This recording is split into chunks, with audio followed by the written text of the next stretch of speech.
अस्सलामुअलैकुम नाजरीन, शाहिद चौधरी ऑफिशियल के साथ मैं हूं आपका मेज़बान अब्दुल्ला तनवीर। नाजरीन, आज का हमारा जो प्रोग्राम होगा वो एक ऐसी चीज़ है जिसको इलीगल स्टेट की जानिब से करार दिया गया है, लेकिन फिर भी वो लीगल है। अगर हम खोखों की बात कर लें तो उस खोखे में राशि नहीं होता जहां पे गुटखा ना हो। बिल्कुल गुटखे मावे के ऊपर आज का हमारा प्रोग्राम होगा। नौजवान नस्ल इसके पीछे बहुत लग चुकी है, जनरेशन में इस चीज़ को बहुत ज़्यादा फैलाया भी जा रहा है, चेन बनाई जा रही है। और एक अच्छी खबर यह है कि सिंध में बेसिकली ठट्टा पुलिस ने एक बड़ी कार्रवाई की है, जिसकी कुछ डिटेल्स थी जो कि मैं चाह रहा था आपसे शेयर कर लूं, जिनमें 19 गुटखा फरोश को पकड़ लिया गया है, 5 मंशियात फरोश समेत 24 मुलजिमान को गिरफ्तार कर लिया गया है। अच्छा जी, 2850 पैकेट गुटखा मावा के, एक मोटरसाइकिल, 2 मोबाइल फोन्स, 56 बैग्स और देसी शराब और तकरीबन 115 ग्राम चर्स बरामद की गई है। यानी कि ये वो लोग थे जो कि खोखे पे बैठ के 5 सिगरेट 7 बोतलें बेचते थे, अंदर खाते गुटखा, और उसके भी बैकग्राउंड पे ये लोग मंशियात फरोशी कर रहे थे। पंजाब में ये चीज़ कितना ज़रूरी है, सारे पाकिस्तान में नो डाउट कहा जा रहा है कि ऑपरेशन इनके खिलाफ शुरू हो चुका है, लेकिन मैं समझता हूँ अभी भी हमारे यहाँ पे काफ़ी ऐसे पान शॉप्स हैं जिनके बाहर बड़ा रश होता है, बहुत ज़्यादा लोग वहाँ पे मौजूद होते हैं, लड़ाइयाँ भी देखने में सामने आती हैं, लेकिन इन चीज़ों को रोका क्यों नहीं जा रहा, जानेंगे हम senior crime analyst Shahid Chaudhary साहब से। अस्सलाम वालेकुम सर। वालेकुम अस्सलाम। सर कैसे हैं आप? अल्लाह का शुक्र। सर ये गुटखा मावा जनरेशन में बहुत ज्यादा फैल रहा है। इवन मैंने बड़े लोग ऐसे देखे हैं जो ये खाते हैं, उसके बाद उनको ना तो भूख लगती है, मुंह उनका खराब हो जाता है, और इलीगल होने के बावजूद ये बिक रहे। और मजे की बात आपको बताऊं, लास्ट टाइम ना एक खोखे वाले को मैंने कहा कि ये बहुत जल्द खत्म हो जाएगा, वो कहते हैं कि पुलिस वाले खुद हमसे पैसे लेके जाते हैं, ये खत्म हो ही नहीं सकता। क्या कहेंगे? मैं क्या कहना है, मैंने इसमें मैंने प्रोग्राम किया था। मैं एक दिन गया था कैंसर हॉस्पिटल ना, तो वहाँ पे नासर आपको पता मेरा दोस्त है, मैं उसके साथ गया, उसे मेडिसिन लेनी थी वहाँ पे। तो मैंने उसको कहा कि यार मैंने आज तक कैंसर हॉस्पिटल के अंदर से विजिट नहीं किया, तो मैं तुम्हारे साथ ही चलता हूँ। मैं अंदर चला गया ना, तो मैं उसके इमरजेंसी थाई निगहदाश्त तो वार्ड जो है ना उसके अंदर चला गया हूँ। अब्दुल्ला, मैंने वहाँ पे ना मैंने प्रोग्राम किया हुआ इसके ऊपर ना, मैंने वहाँ पे देखा लोगों के आधे आधे जो जबड़े नीचे वाले ना कट गए हैं, यानी काट के डॉक्टर ने उतार दिया। इतना पीस ऊपर वाला है, नीचे वाला है ही नहीं। इतनी इतनी दाढ़ी उनकी वो ठोड़ियाँ काट दी हैं। मैंने ना वो लोगों को देखा, उन्होंने ना कोरोना चढ़ाया। मैंने कहा यार कोरोना तो चला गया हुआ है, इन लोगों ने क्यों चढ़ाया हुआ है? मैंने पूछा, मैंने कहा ये वार्ड क्या है? उन्होंने कहा ये गुटखा वार्ड है। मैंने कहा गुटखा वार्ड क्या मतलब यहाँ पे गुटखा? उन्होंने कहा यहाँ पे सारे पेशेंट जो है ना गुटखे वाले हैं। मैंने एक पेशेंट के पास जाकर, उसका नाम गालिबन खलील था, और वो कहता है कि मैं बकरियों का ना चारा जो है बेचता हूँ। यानी तो बताया ठोकर न्याज बेग के पास में मेरी शॉप है, तो मैं उसके ऊपर ना चारा शारा बेचता, ये गाय वगैरह पट्ठे वगैरह पट्ठे बेचता था वो।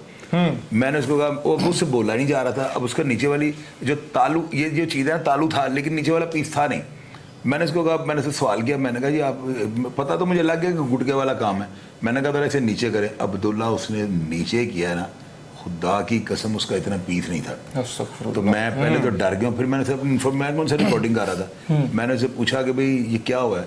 उसने सिर्फ कहा गुटका, यानी ऐसे वो बोल रहा है गुटका, यानी मुझे समझ आ रही थी गुटका कह रहा है, बस यही लफ्ज़ उसके मुंह से निकल रहा था। मुझे आप ये बताओ, मौत तो बरहक है, जलालत की मौत बंदा चाहता है या बंदा ये चाहता है कि मैं सोया ही सो जाऊं? मौत तो बरहक है ना। ऐसे ही है, बिल्कुल। ये गुटखा जो है ना, ये गुटखा एक सस्ती जो है ना एक तफरीम बन गया नौजवानों के लिए। दुकानदार जो है ना वो उसको फाड़ के जो है ना मुंह के अंदर डाल देते हैं।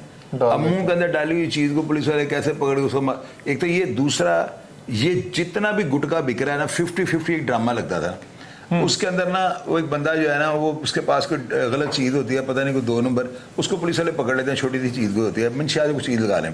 पास से ना एक टैक्सी गुजरती है, उसके ऊपर तोप पड़ी होती है, उन्होंने तोप रखी होती है, उसके ऊपर वो टैक्सी गुजर जाती है, पुलिस वाले नांग जा, तो वो थोड़े से पैसे से तोप लेके निकल जाता है। ये गुटखा माफिया जो है ना, माफिया पूरा। अब देखें, ये सरेआम चौराहों पे बिक रहा है, चौबुर्जी में, गुलशन रावी में, सांदे में और अंदरून शहर में। अंदरून शहर तो गढ़ बन गया इसका। अगर हमारी पुलिस गुटखा नहीं ना रोक सकती, तो फिर यार मैं कहूँगा जिस इलाके के अंदर गुटखा बिकता है ना, बेशुमार उसके ऐसा जगह ऊपर यार गुटखा, ये तो एक, ये इसकी तो लोगों, अच्छा मुझे कोई अदालत चैलेंज करे ना, मैं इनकी वीडियोस बना के भेजता हूँ, लाइनें लगी हैं, बच्चे क्या सरेआम है, बिक रहा है, हर दुकानदार बेच रहा है, हर पान का खोखे वाला बेच रहा है। सर मंथली लगी हुई है ना, इनका होना पता क्या चाहिए? अब आप हंसोगे मेरी बात पे, सीसीडी के वाले कर दें, सीसीडी के वाले कर दें। सीसीडी जो है ना, इसको पकड़ लेगी। सीसीडी जब पीछे चढ़ जाएगी ना, सिर्फ गुटके के पीछे, गुटके का टास्क देना इनको, नीचे से स्टार्ट करें कि देखें गुटखा लाहौर से साफ कर दिया है, तो फिर देखिएगा सीसीडी का मोराल जो है बिल्कुल आप ठीक कह रहे हैं। अच्छा सर, ये कैंसर का भी सबब है, मुंह भी खराब हो जाते हैं, फट जाते हैं, टेस्ट नहीं रह पाता, जुबान नहीं सही बंदा इस्तेमाल कर सकता। सर ये गुटखा बंदा कैसे है, आपके इल्म में है कुछ? इसके अंदर ना केमिकल पड़ते हैं। आप शालमी के अंदर एंटर होना लो, देखो ऐसी बात को इनको बताएगा, शालमी के अंदर आप एंटर होते ना, बाबा कुल्फी वाला लेफ्ट बिल्कुल है, बाबा कुल्फी उसकी वाला। बैक साइड पे सारा काम ये हो रहा है, ड्रमों में बिक रहा है, ये केमिकल है। इसके अंदर कोई ऑर्गेनिक चीज नहीं है, ऑर्गेनिक चीज हो तो आपको ऐसे करे, ये सब केमिकल्स हैं। ये केमिकल जो है ना, जब आप जुबान पे रखते हो ना, टेस्ट एक ऐसी चीज है, अगर आप पॉइजन जुबान पे रखते हो ना, थूक भी दोगे ना, तो फिर भी उसका जायके से बंदे की मौत हो जाती है। ये जो है ना, ये जायके वाली मौत का जो है ना, ये मौजब है। यानी अगर आपने जुबान पे ही रख लिया ना, अब इसके अंदर केमिकल कौन कौन से पड़ते हैं, वो इंतहाई मुजरे सेहत हैं। और वहां पे आप देखें, वहां पे छिपकलियां मरी पड़ी हुई हैं, वहां पे गंद पड़ा हुआ है, बोरियों में ये खुश्क भी है। यानी ये जो है ना, जिस तरह वो आप कास्टिक सोडा को उबालते हो ना, इस तरह के केमिकल जो उबलना शुरू कर देते हैं। ये जब बच्चे रखते हैं ना इसके ऊपर, तो वो जो जुबान का जायका है ना, ये टेस्ट की वजह से उनका दिमाग सुन्न हो जाता है। इसकी शिद्दत इतनी ज्यादा होती है, और वो जो सुन्न होने वाला दिमाग है ना, ये इसका नशा है। बच्चे उसी के फियर में रहना चाहते हैं, हालत गैर में रहना चाहते हैं, और ये 10, 20, 50 रुपए का ले ले सस्ता नशा बच्चे मुंह में। और अब्दुल्ला, जो बच्चे खा रहे हैं ना, इन सब बेचारों को अल्लाह ताला अपनी हिफाजत में रखे, इनकी ठोड़ियां कट जानी। सर छुटता भी नहीं है, कहते हैं हम कोशिश करते हैं। पुलिस जो है ना, पुलिस गुटखा खाने वालों को जो है ना, इनको इतना कुछ टाइट कर दे, ये खौफ के मारे छोड़ेंगे। खाने वाले से पूछे लिया कहां से, जिस बंदे का वो नाम ले देना उसको उल्टा चौक में लटका दें। ये 3-4 गुटके वाले इनकी खाल खींच दें, इनकी लाश, इनकी जो बॉडी है ना, उसके ऊपर ब्लेड मारें और खींच दें उसको ना, बॉडी को नीचे, तो देखना गुटके वाले दोबारा छोड़ने निशान बन जाएगा। बिल्कुल सर। मोटरसाइकिल के साथ इनकी जो चमड़ी ना ऊपर वाली खाल, उसको मोटरसाइकिल के साथ बांध दें, होंडे के साथ, और इनको चौक में बांध के उल्टा करके बांध दें, खाल को मोटरसाइकिल के साथ बांधे और मोटरसाइकिल को फुल रेस देकर चला दें। ऐसे खाल उतर उस बंदे। माफ करे सर, अब ये इतना भी संगीन नहीं है कि कोई क्रिमिनल का हम कर रहे हैं। खुदा का खौफ खाओ, बुरी चीज है, जनरेशन खराब हो रही है। खुदा का खौफ खाओ, ला हौल वला कुव्वत खाओ। बिल्कुल, लेकिन आप कह रहे हैं कि उल्टा लटका के अब खाल ही खींच लें सर। ये लोग जो है ना, ये पुलिस वालों को क्राइम करने पे मजबूर करते हैं।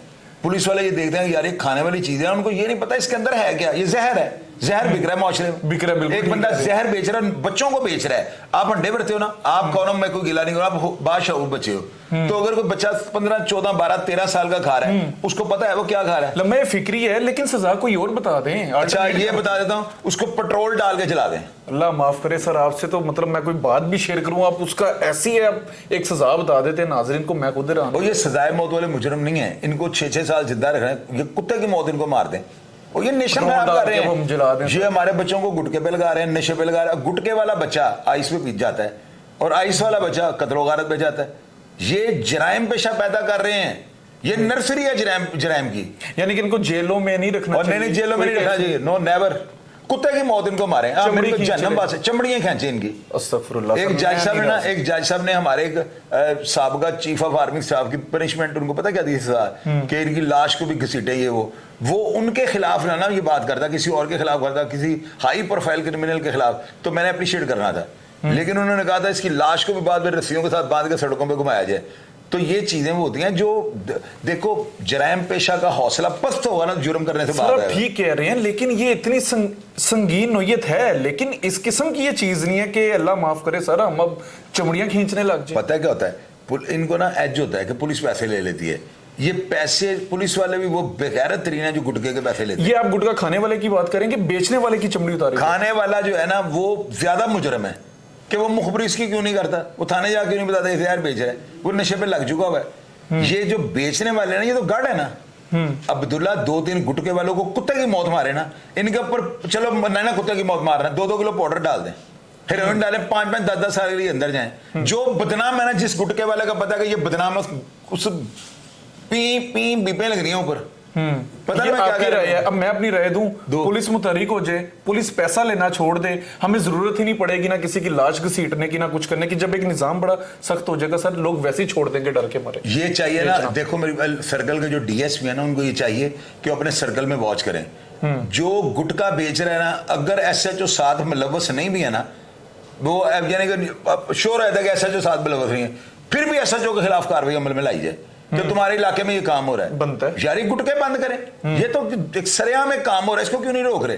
कातलों के डकैतों के पीछे चढ़े हुए हैं। हम भी कहते हैं जन्नम वासल क्यों कहते हैं कि वो होते क्रिमिनल है, तो ये कुत्ते के बच्चे क्रिमिनल बिल्कुल आप ठीक कह रहे हैं, लेकिन मैं शुक्र करता हूँ आप पुलिस में नहीं है, यकीन करें चलो सर। अच्छी बात है सर आपकी स्ट्रेटजीज बहुत स्ट्रिक्ट है। नहीं स्ट्रिक्ट नहीं है, मैं सही बात कर आपकी रहा हूँ। स्ट्रेटजीज बहुत स्ट्रिक्ट है। बहरहाल नाजरीन आप देखें, सिंध से ये चीज शुरू हुई, कराची देन पंजाब में आई, उसके बाद लाहौर में आई, और इवन हर जो छोटा बच्चा है वो गुटखा खाने लग गया। सिर्फ क्या 15 20 30 रुपए में मिल जाता है। हम जब खोखे वाले को रोकते हैं वो कहता है भाई मैं पैसे दे रहा हूँ। आज जाके मेरे नजदीक जो कसूर है वो हमारे निजाम का कसूर है। अगर हमारे पुलिस वाले मुतारिक होंगे, किसी की जुर्रत ना होगी हमारे मुआशरे में इस तरह की चीजों को बेचने की। आप क्या राय रखते हैं? क्या सर की राय से इत्तेफाक करेंगे या मेरी दी हुई राय से आप इत्तेफाक करेंगे? कमेंट सेक्शन में लाजमी बताइएगा। इसी के साथ अपने मेजबान अब्दुल्ला तनवीर को इजाजत दीजिए। अल्लाह निगहबान।